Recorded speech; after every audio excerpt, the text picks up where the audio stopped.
M. Trump vient de dire à la face du monde, en créant un comité pour la paix, qu'il n'en a plus rien à faire du droit international. Quand on l'a interrogé, il a dit « il n'y en a pas besoin, je me contente de ma conscience ». Et c'est lui qui a organisé ces ratonnades qui ont lieu partout aujourd'hui aux États-Unis, au point que les gens, même les plus indifférents, tout d'un coup, sont rappelés à leur humanité.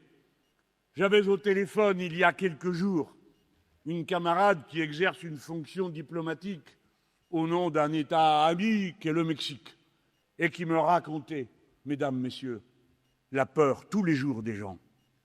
Tous les jours. Vous sortez de chez vous, vous ne savez pas si vous allez être de retour le soir.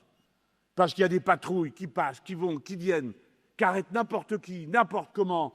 Des fois, ils capturent des enfants et ils viennent devant la porte des parents pour les obliger à sortir parce qu'ils n'ont pas le droit d'entrer. Sinon, ils entreraient. Voilà ce qu'est devenu les États-Unis d'Amérique. En France aussi.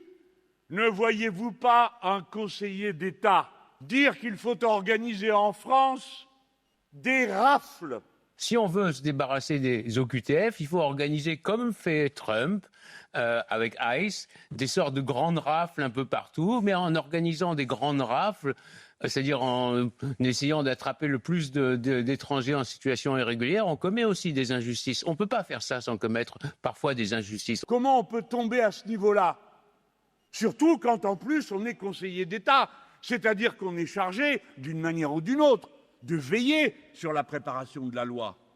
Que fait cet homme dans ce conseil qui suggère que l'on fasse des rafles? Et quel déchirement c'est pour beaucoup d'entre nous qui avions tant d'admiration pour M. Klarsfeld, père, et pour le fils quand il nous semblait qu'il menait la guerre pour rattraper et capturer les nazis, à qui nous ne pardonnerons jamais rien.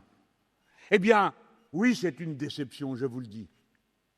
Si vous aimez la France comme moi-même je l'aime, ou comme vous-même vous le ressentez, c'est toujours quelque chose de douloureux de voir un intellectuel déchoir et s'abîmer dans ce type de haine et de propositions absolument malsaines et nauséabondes.